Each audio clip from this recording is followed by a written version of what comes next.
For those of you who don't know me, my name is Steve Schwartz. I run the LSAT blog. I also host the LSAT Unplugged YouTube channel and podcast, and I've been teaching the LSAT for about 15 years now. And I'm very excited to be joined by Jonathan Glick, Director of Admissions at Maryland Carey Law. How you doing, Jonathan? I'm great, thanks. How are you doing this evening? I'm great. Thanks so much for joining me. I really appreciate your taking the time. So there have been a lot of questions this year with the digital LSAT, specifically how things like cancellations and retakes will look to admission officers, given that there have been some tech issues with the rollout of the digital LSAT, and a lot of folks didn't really know what to expect going into it. So what are you telling applicants who ask you about this sort of question? Yeah, so it's a really good question, and I know it's been an issue for some students recently in particular. The first thing I would say is if you're not satisfied with your LSAT score, the number one rule is that you should definitely retake it. So regardless of kind of the reason, I definitely recommend retaking it if you felt like there was something that first time when you took it that kind of threw you for a loop or just made it so that you didn't necessarily get the score that you were achieving on your practice test or that you felt like you were capable of. So that's kind of the first thing. The second thing regarding cancellations, regarding, lower LSAT scores than an individual may want, I definitely do think it can be advantageous to write an addendum.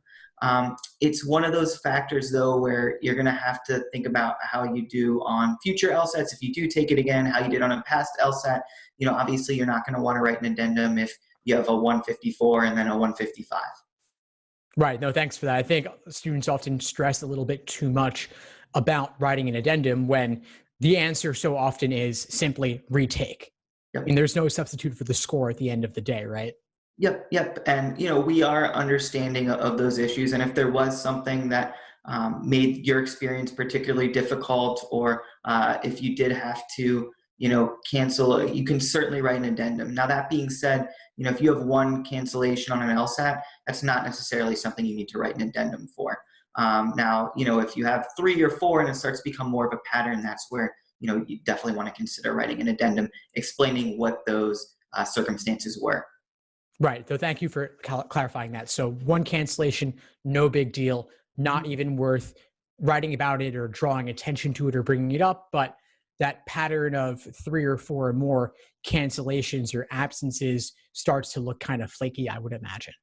Exactly. And, even more specifically to this cycle, there were a significant number of students who were registered for the November LSAT and who just took it. We've heard from a significant number of students who do plan to take the LSAT in January. I think this year, particularly with the changes in the LSAT, going from being offered 4 times a year to 6 times a year to now 9 times a year, I do expect some more applications to come in a little bit later than maybe they have in years past, just because there's more opportunities to take the LSAT now. And with the transition to digital, particularly, with the July LSAT, the ability to cancel that score, I think there are going to be more applications coming in with January scores this year. I'm glad you brought up the issue of application timing, because it's a big question for applicants. Is January too late? Is the February LSAT too late? What about March? They're nearly every month now. And so I'm wondering, there obviously are some drawbacks to applying later, right? Like maybe less scholarship money available or slightly lower odds. Could you speak a little bit to that? Yeah, absolutely. So for us at Maryland Carey Law, our priority deadline is April 1st, meaning, we encourage students to get their application in for, priority consideration for admission and for scholarships, before April 1st. That being said, the application is open, basically through the end of July. Now, obviously, the later that you get in the admissions cycle, it can become a little bit more difficult to gain admission and to gain a scholarship. And, there's a couple reasons for that. One is, the later that you get at that point, people have accepted scholarships. They've paid seat deposits. They've kind of reserved their spots, and there's just less spots that are available. There's people every year who apply, in April, May, and June, who unfortunately don't get in, and maybe the result would have been different had they applied September, October, November, December. So, that's one thing to consider. Now, that being said, taking the January LSAT this year, I think for us is completely fine. Taking the February should be fine.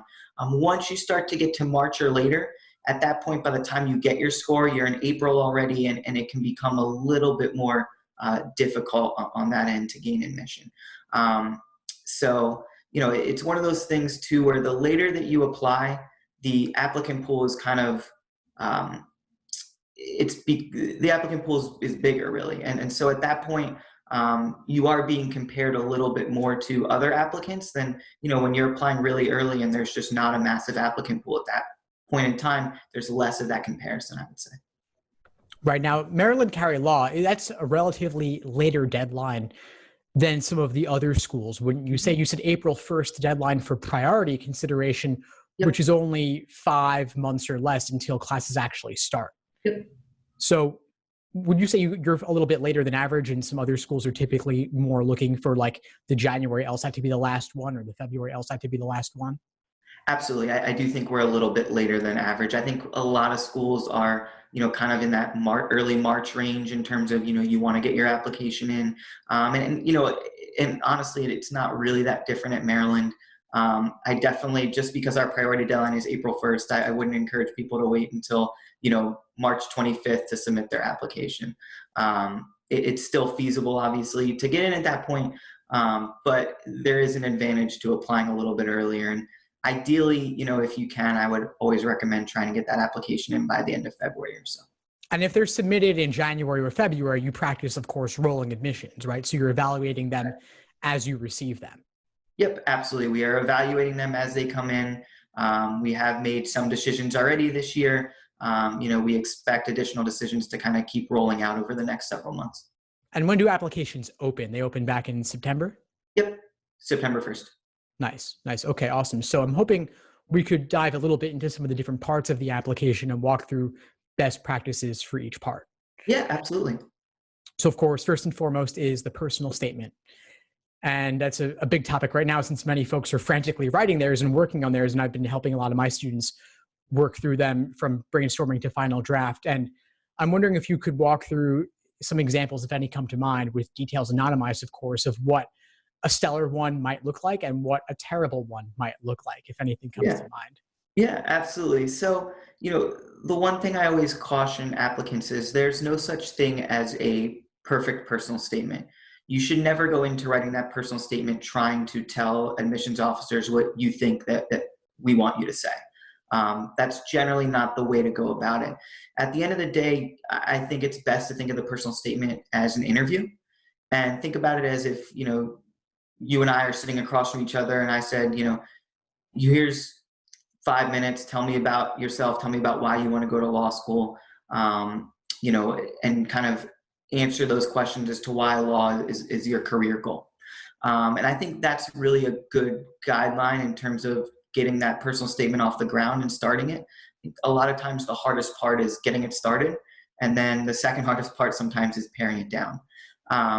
As far as examples of ones that I really enjoyed or ones that, I kind of would recommend not doing. So for ones that I really liked, I read a personal statement a couple of years back from a student who volunteered in Haiti after there were earthquakes there. And her personal statement told a story basically of how she got off the plane, how there was, not electricity. It was dark everywhere. The infrastructure wasn't in place. And, she related that experience to her desire to work for the government, to get into dealing with emergency preparedness law. And so it flowed seamlessly. It told a story. It talked about her interests and experience that she had that led her to want to go to law school. And I think that was a really strong personal statement because it was a story. It did draw, it drew me in. I wanted to know, where is this person going with this essay? So I think that's a really good example of one. As far as, don'ts for the personal statement, I think sometimes people recite their resume and just kind of write it out in prose form, which doesn't really tell me anything about you that I can't already see on that resume. So that's one of the things that I don't necessarily love. The personal statements that say I'm a really hard worker, or, I'm really disciplined, or I have great public speaking skills, or I've wanted to, be an attorney since I was 2 years old, or I want to be an attorney because I love arguing. Those kind of cliches, or those statements where you're telling me something instead of showing me, I think those personal statements tend to not be quite as good. We can deduce that you're a hard worker from an example that you provide. That's not something explicitly that you should feel like you need to say. Thanks for breaking that down. So I've got what I heard there was the statement about Haiti. It really hooked you from the beginning. It's in the moment, giving lots of details. You're really picturing this applicant in that situation, and it's a story. So you're hooked and you want to see where it's going. But in contrast, Exactly. the laundry list of the resume, which is a classic folly that I see from a lot of applicants, people just tell the chronology of their entire life story from beginning up to the present moment. And as you said, that's really just filling in all the little filler words to turn your resume into a paragraph. But there's no Exactly. story there. Exactly. We want to learn about the applicants, and that's kind of the biggest thing that the applicants should keep in mind when they're drafting that personal statement is we want to learn about who you are. We want to learn about why you want to go to law school, and you want to write something that kind of flows and melds that together. And look, personal statement prompts are going to be different for each school as well. So I always recommend making sure that you're following prompts if there is one. Right, right. And do you feel like the personal statement should always say, in some way, why that applicant wants to go to law school? Yeah, so that's a great question. And I think it really depends on, what that prompt is and what the school is looking for. But I do think it's helpful. Part of our prompt is why do you want to go to law school? Why are you interested in Maryland? Those are kind of parts of the prompt that we ask for. And so for us, yes.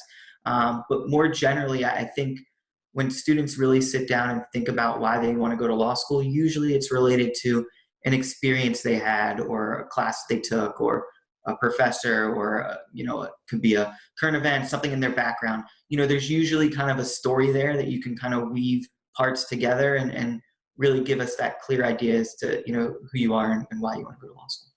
I like the idea of that because so many applicants where they haven't done anything super impressive, like not everyone's gone to Haiti, presumably to do some good works, right? But everyone applying to law school has presumably gone to college. It's a prerequisite, right? And so everyone's had a professor where they could have had that sort of experience, that light bulb moment as a result of some sort of mentoring relationship. Exactly. Now, I got a question here from the chat that's related to this. Isaiah is asking, would you recommend a more narrative-based personal statement or one that's more college experience? I'm guessing maybe Isaiah means academic in nature. Yeah, so that's a really good question. I think honestly, it's kind of finding a balance a little bit between the two. At the end of the day, a lot of admissions officers are reading a lot of applications and a lot of personal statements. And so to an extent, I think it really is important to kind of tell a narrative at the start at least, and be descriptive in those first few sentences in that first paragraph. I think that's really, really important to try to hook the reader in. And so I do think it can be helpful to kind of tell a story at least, at the beginning part of that personal statement. It should still be an academic letter, an academic essay. But I do think kind of telling a story at least at the start can be really beneficial. Right, right. Thank you for that. Yeah, I feel like so many of the best statements I work on, it's when they start with that hook of a specific moment in time and then zooming out from there to provide some context. So I could imagine that this Haiti example, applicant spends time in Haiti doing some sort of relief work with a nonprofit, and then this applicant encounters bureaucracy and red tape and regulations and wants to go to law school to better learn to navigate those to further that sort of work.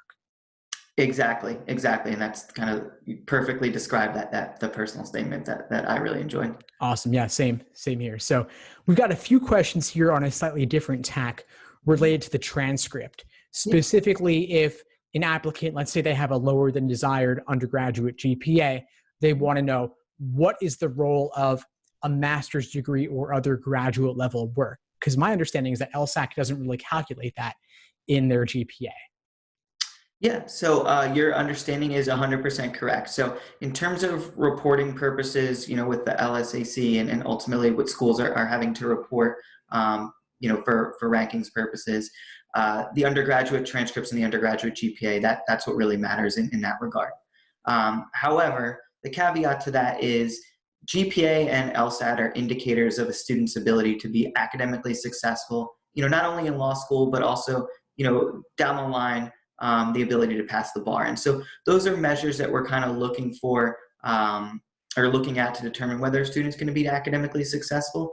And if a student has been out of school for a little while, let's say, they've had significant work experience, the student that they were at 19 as an undergrad is probably not the student that they're going to be, at 27 or 28, after going and getting the master's. So graduate degrees, we do review them. They are a factor. They are indicators of, the ability to be academically successful and of a student's, capabilities in the classroom. So we do review them. It is a holistic approach, so everything matters. But for reporting purposes, you're correct in that, the undergrad GPA is always going to have a certain level of importance. What about the question of redoing or retaking some college classes to boost the GPA in classes that didn't go so well? Yeah, so that's another good question. For the LSAC, they do calculate the GPA, and both of those, courses are going to be included. So, I know there's freshman forgiveness programs where, that D or whatever gets wiped off the transcript if you retake it and get an A down the line. Unfortunately, with LSAC, or unfortunately, I should say for the students with LSAC, they are calculating all those grades. So that course doesn't just go away. Right. Understood. I've gotten a few questions lately as well as tonight in the chat about older applicants, and does it make sense for older applicants to go to law school, and how are they considered differently, if at all, than younger applicants? Yeah, so as far as whether it makes sense to go to law school, I think it's completely dependent upon each individual and what their ultimate career aspirations are and what they, want to do. So I think it's a very individualized decision. If somebody wants to go to law school, regardless of age, they should, look into it and go to law school. As far as whether it's something that we consider, it's really, not. I would say, I think last year of our incoming class, about 2/3 took some time off between finishing undergrad and starting law school. So the majority of our students do take some time in between undergrad and law school. It can certainly be beneficial in terms of, helping with maturity, helping, you gain that professional experience, and, helping prepare for law school. But as far as, age, I think our oldest incoming student last year, I believe, was 53. And, our youngest was, I believe, 20. So it just, it really just depends. There's no right or wrong time necessarily to start law school. Right. And I'm sure that can make for some very interesting classroom discussions with the wide range of experience that students have. Absolutely. And, that's something, we have a diversity statement as part of our application that's optional. And I know a lot of schools do offer the ability to write diversity statements. And, I've read great diversity statements, from non-traditional students who are looking to switch careers. And certainly you're exactly right. We do look for a variety of perspectives in our incoming class. And so people with all different experiences can add to that diverse set of perspectives. Yeah, let's talk about that a little bit, the diversity statement. So as you said, as you indicated, it's not just about race or ethnicity. You also indicated age could be a basis for a diversity statement. What are some other areas for diversity statements that you see, and what are you looking to get out of a diversity statement? Yeah, so, first thing as far as, what we're looking to get out of it is, and I always tell people this, please proofread it. We didn't talk about it in the personal statement, but the quality of, a student's writing is so important. A lot of times the diversity statement is a shorter optional statement, and sometimes students have a tendency to kind of breeze through it because it is shorter, but it is another chance for us to evaluate writing. As far as what we look for, diversity can be really anything. It's really what we're looking for is the perspective, the voice, what somebody is going to bring to our law school community. And so it can be anything that's helped shape that person's voice or that person's perspective.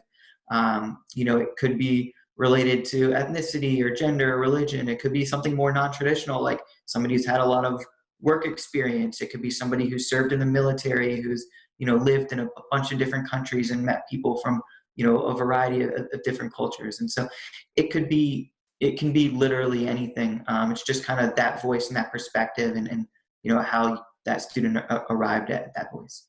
Right. Wow. Thanks for shedding some light on that. I appreciate it. Let's see. We got so many good questions here in the chat. I don't know that we'll even get to all of them, but let's see. Oh, in the personal statement or diversity statement or somewhere in the written essays, should an applicant mention why they want to go to that school in particular? Yeah, so it depends. And I know you're going to hear me say it depends a lot. And it's going to depend a lot on the school and what the prompt is. Definitely make sure that each student should make sure that they are reading the prompts for each question. For us, it doesn't have to be in the diversity statement, but part of our personal statement prompt is, why are you interested in Maryland Carey law? Which means, it doesn't mean that a student has to write 10 different personal statements. What it means is maybe a student has to change, 2 or 3 sentences for that personal statement to kind of tailor a little bit to that individual school. But for us, it is something that we look for in terms of, has this student considered our law school? Right, of course. And I think you want to indicate somewhere in the application why you want to go to that law school in one of the written portions. Exactly. If you're from, North Carolina and you're applying to, a school in California and you grew up in North Carolina and you went to University of North Carolina, Chapel Hill for college, that school in California is probably going to want to know, well, why are you interested in coming out to California? And they want to know you're going to stick it out. Exactly. It's a big change. Yep. Now, on the question of the resume and the work experience, does work experience help? And this student, I think they have the motivation behind this. Like, they might choose to do work experience just to look better for law school, which is something I always caution folks against, not to make major decisions like that, just to get a slight boost, or real or imagined, in chances. And so, what do you tell folks with regard to work experience, waiting a year after undergrad versus going directly? Yeah. So I think it's completely contingent upon each individual applicant and what they want to do and whether they feel like they're ready for law school. I wouldn't recommend just working for the sake of working if you're ready and you want to start law school right now. That being said, I mentioned earlier, but a significant number of our students do take some time off. I think it can be really beneficial. Not only do you get kind of that real world, 9-to-5 job type experience, but you have the opportunity to save up money, you gain maturity, maybe you have some more time to kind of study and prepare for the LSAT without having to study for other tests. So there are certainly benefits to that. With the resume, a student doesn't necessarily have to have legal experience. And in fact, that's really not something that we're necessarily looking for. We're just looking to see that somebody has been active and is doing something other than, sitting home and doing absolutely nothing. Right, of course. Yeah, you definitely don't want to have big gaps or blank spots in the resume. Now, as for the nuances here, CV versus resume, what's the difference and which one is preferable? Yeah, so CV is usually going to be a little bit longer. A lot of times, individuals who have worked for a little bit longer are going to have those CVs that kind of talk about all of their experience, publications, presentations, stuff like that. Every school is going to vary with their prompts and their requirements. For us, there's no set page limit or requirement for the resume. It can go on to more than 1 page. For most students, I would say 1 to 2 pages is usually sufficient. I know sometimes we'll have people who send over CVs that are 20 and 30 pages long. What I would encourage anybody to do is, if that's the case, you can certainly send that over for us, but you want to make sure that the stuff that's really important that you want the admissions committee to kind of take note of right away is going to be at the beginning of that CV or at the beginning of that resume. But for Maryland, and I can, speak personally for me, as far as reviewing files, I do think I prefer a little bit more versus less. I'd rather somebody not just cut the resume off at one page just for space requirements. If there's something that's unique that they want to describe, I think going onto a second page is completely okay. I'd rather get a clear picture of that student than be left kind of wondering. Right. But I would also imagine you don't want a lot of 20-page resumes from 20-year-olds. Exactly. Yep. Now, out of curiosity, how many applications do you review per cycle? Oh, goodness. So I review a good number of applications. It always depends on the year, and it depends on kind of the volume that year. Definitely, north of 1,000 every year. So I do review a good number of applications. That's a lot. And if the cycle is less than 1 year, of course, that's a significant number per day. At least like 5, 10 a day on average, I would imagine, but they're probably chunked in some way. Yeah. It always kind of varies on what's going on. And the way it works at Maryland too is, your application is seeing multiple sets of eyes as well. And that's the way I think it is at most schools. We have a holistic approach, but multiple people are going to be, reviewing the applications. I'm glad you mentioned that, because I was speaking with a student earlier today and she was having some trouble figuring out her personal statement topic. She turns out that she's done a lot of political advocacy on a pretty divisive topic. Mm-hmm. And she was concerned that if she wrote about this in her application, that admission officers who are on the other side of that debate might hold it against her. And I'm wondering if you could speak a little bit to that on the factor of having multiple eyes.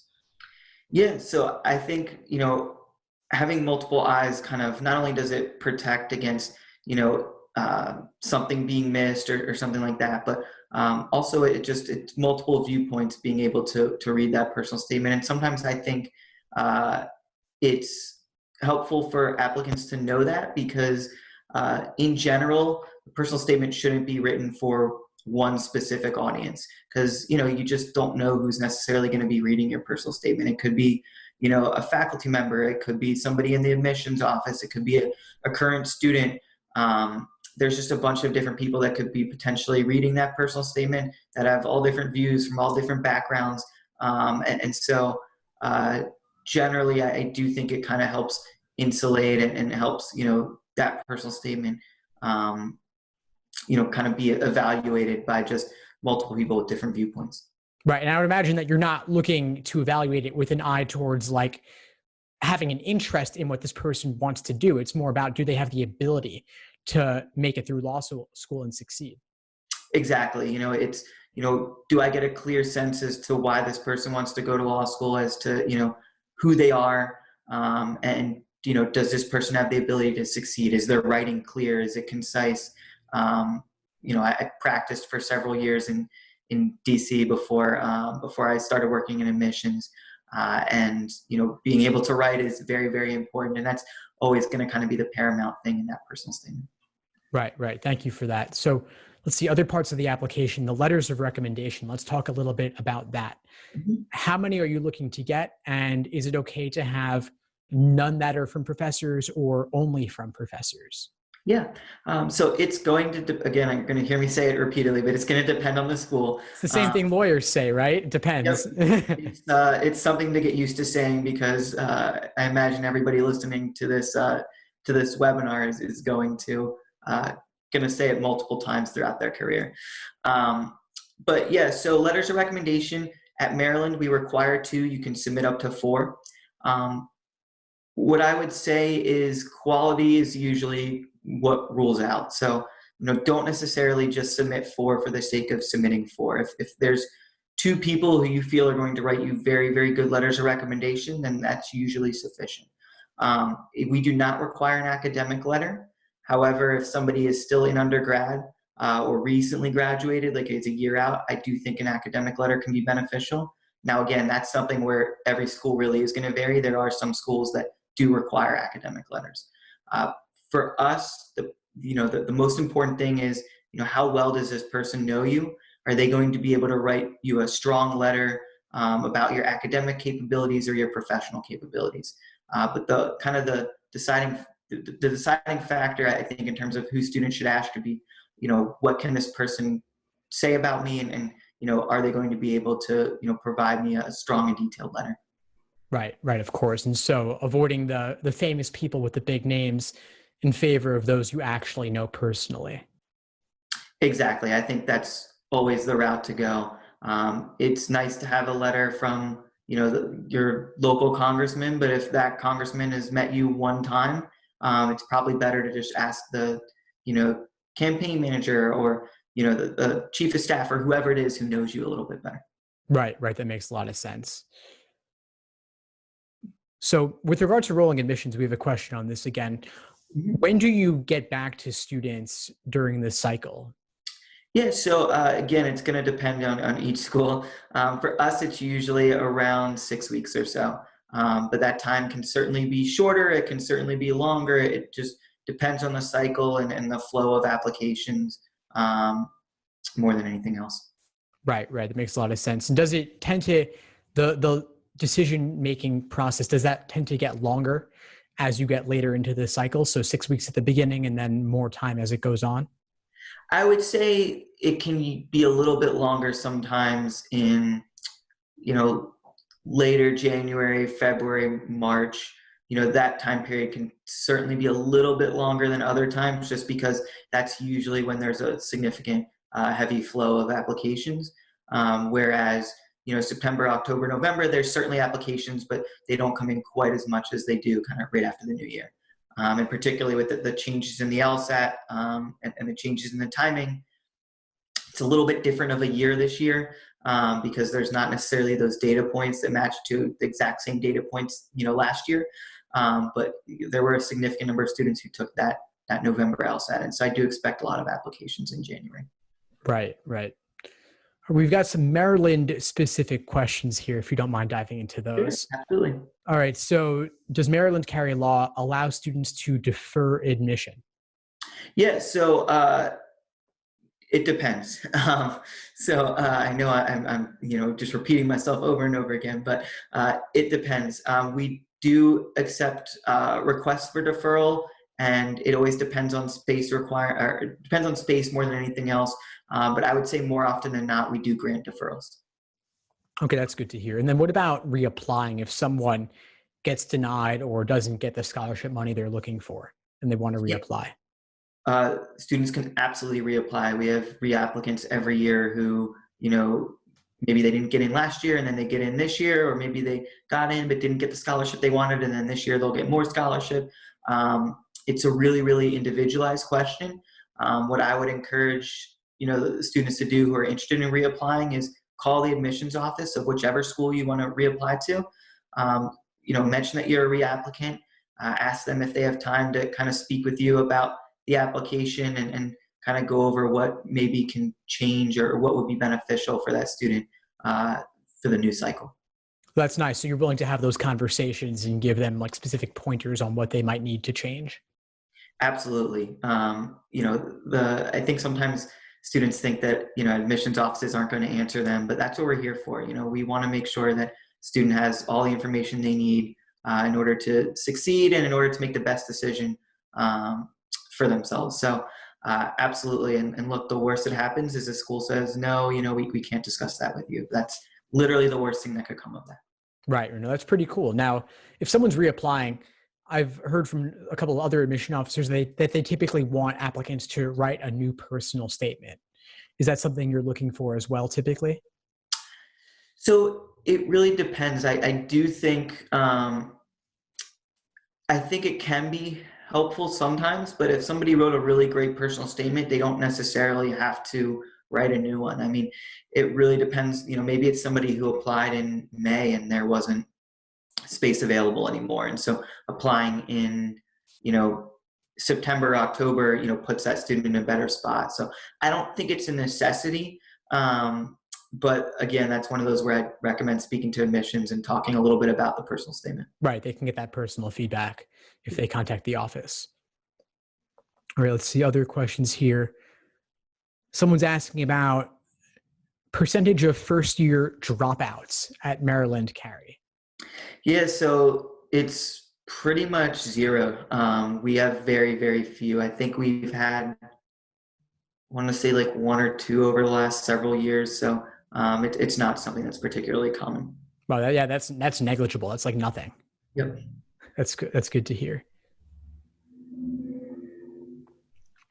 Okay, let's talk a little bit about part-time versus full-time.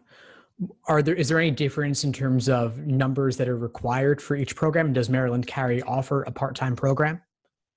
We do offer a part-time program. So big differences between part-time and full-time. So most full-time programs are going to be 3 years. Most part-time programs are going to be 4 years, and that includes Maryland. The 4-year program, the part-time program classes for us are in the evenings from about 6:30 to 8:30 or 6:30 to 9:30 in the evening. They're designed that way because we have a lot of students, due to our proximity to DC, we have a lot of students who work for the government, who work in DC, and they'll take a train up to Baltimore called the MARC train. It takes about 45 minutes or so, and then come to class. And so it lets students in the part-time program be able to work full-time and not have to worry about rushing to school to get to a class that starts at 5:30. So they're designed for students who are working full-time during the day.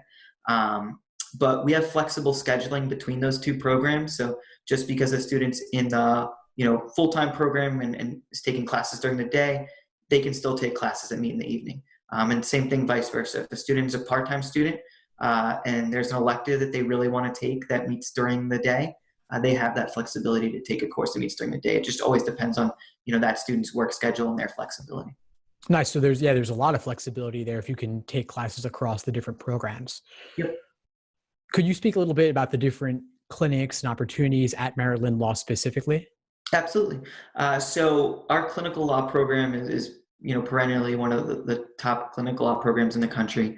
One of the things that's unique about our clinical law program at Maryland is every student who starts at Maryland Carey Law as a full-time student is required to do a clinic. So it's something that's really important to us. Our clinics are pro bono. They're helping individuals who can't afford an attorney or don't have access to an attorney. And one of the unique things is there's a law in Maryland that lets students practice on their professor's license. So in our clinics, our students will be handling real cases and real clients. In a given year, usually we have around 17 to 20 different clinics.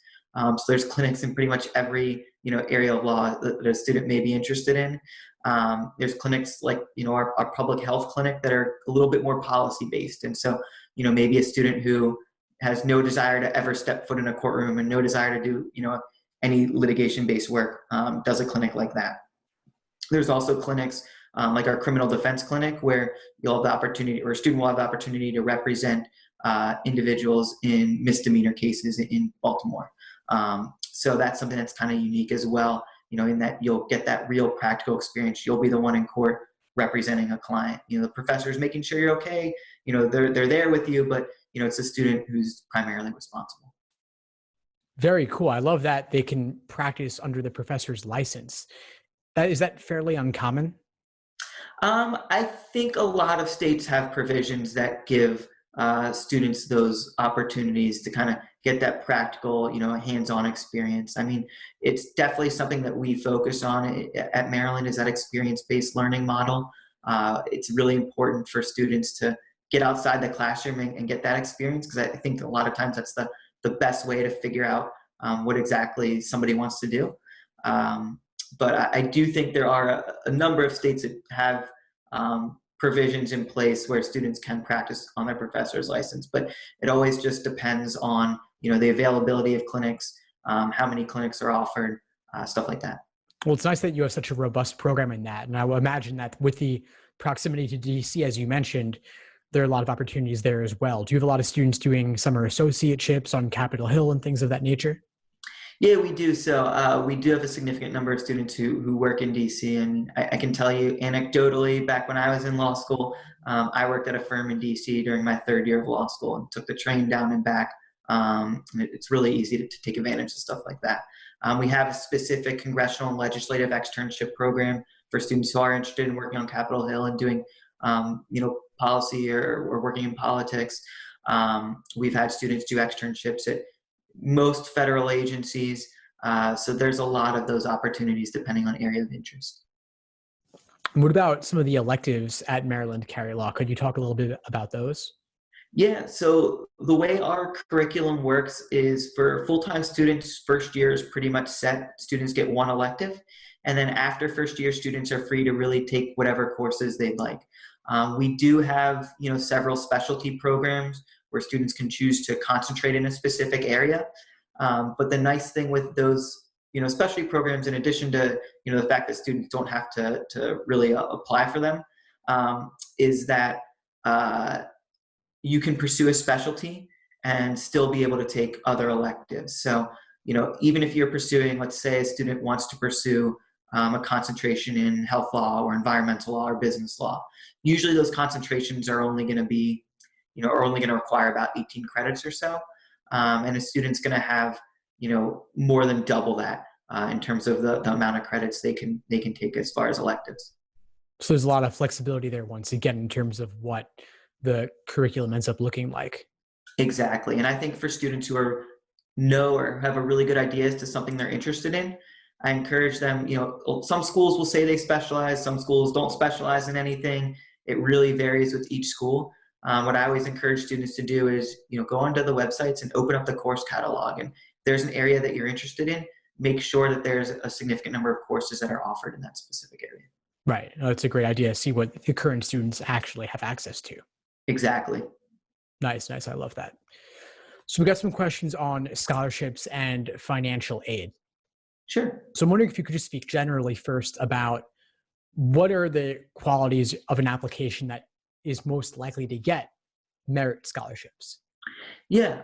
So for merit-based scholarships, so kind of first thing is students are eligible for merit-based scholarships simply by submitting their application. There's nothing additional that needs to be submitted other than the application.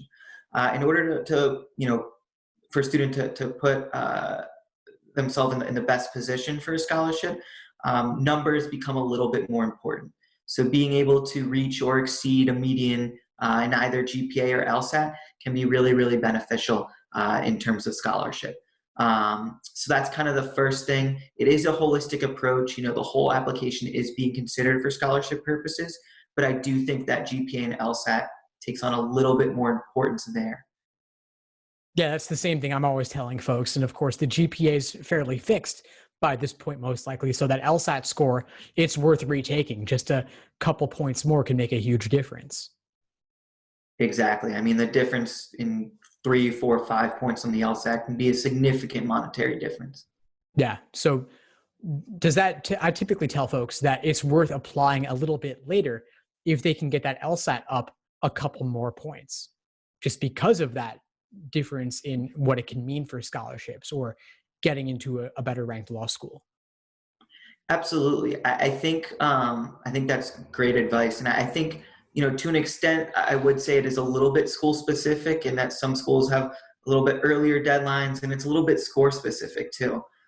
So I encourage students to, again, I know I'm just going to leave myself to getting more calls here, but I would encourage students to call the law school and talk to the admissions representatives about, where they stand and whether it makes sense to apply now or to wait till the student gets a new score. And the other thing that a lot of times students don't realize is that, for us at least, the application isn't necessarily done when it's submitted. There's always that ability to supplement the application. We have students every year who, receive a decision, supplement the application with a new score, and then get a different decision, or receive a scholarship, supplement the application with a new LSAT score, and maybe that scholarship amount changes. And so the application isn't done unless the student wants it to necessarily be done. And on that note, I would love to talk a little bit about letters of continued interest. Should an applicant be waitlisted? So could you speak a little bit about what leads an applicant to being waitlisted in the first place, and then when it might be appropriate for them to follow up? Yeah, absolutely. So, waitlist, again, every school is going to vary with how big the waitlist is. And you can certainly email, call, and inquire about waitlists at each individual school.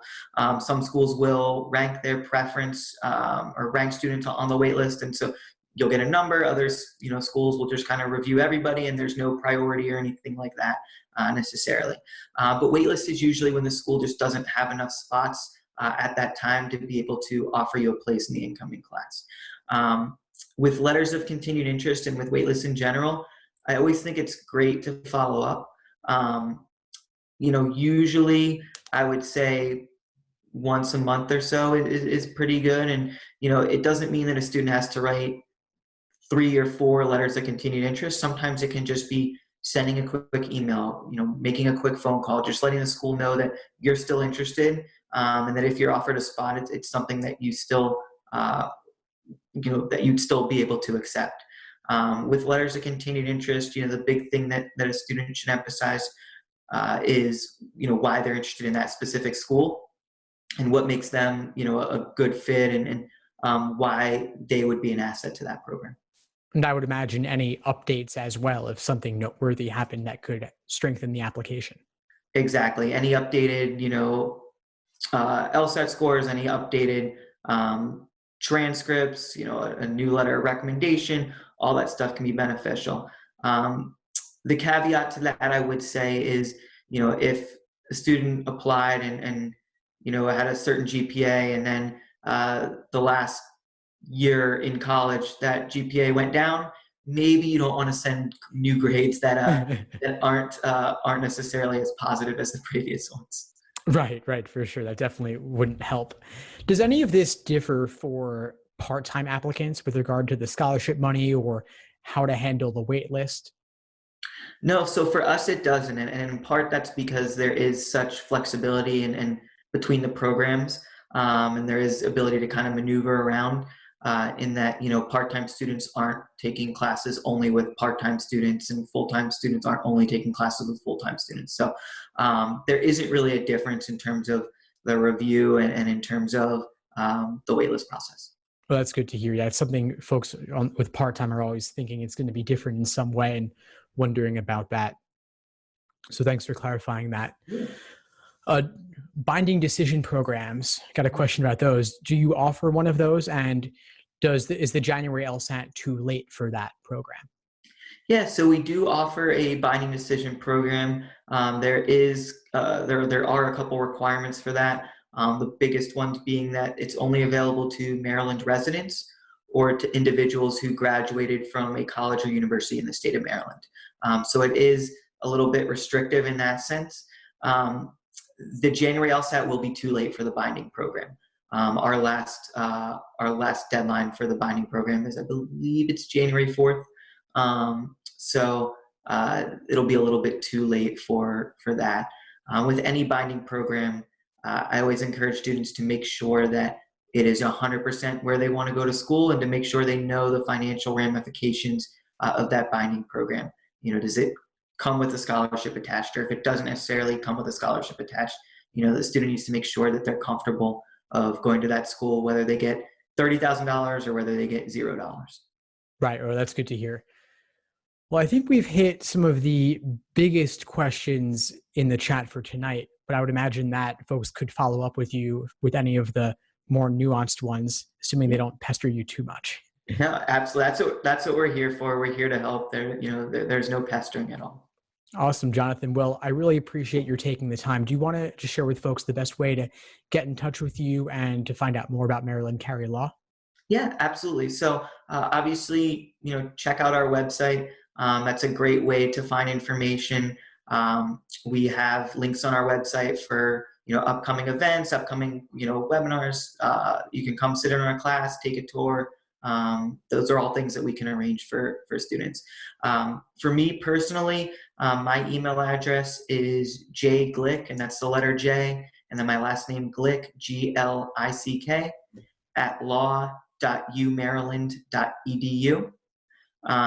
And our main admissions email is just admissions@law.umaryland.edu. So you can email either one of those, and we're always happy to help in any way that we can. Awesome, Jonathan. Well, I really appreciate your taking the time and sharing your knowledge with everyone here, and folks who are interested in finding out more about my LSAT preparation or law school admissions help can contact me personally through the LSAT blog or the LSAT Unplugged YouTube channel and podcast. Well, anyway, Jonathan, thanks again for taking the time. Really appreciate it. Yeah, thanks for having me on. I really appreciate it as well, and I hope everybody has a great evening. Thanks for tuning into the show. Please subscribe if you haven't done so already to be notified of new episodes as I release them. and feel free to reach out if you need anything at all as you move forward with your prep. I'm happy to help however I can. In the meantime, I'll wish you all the best and take care.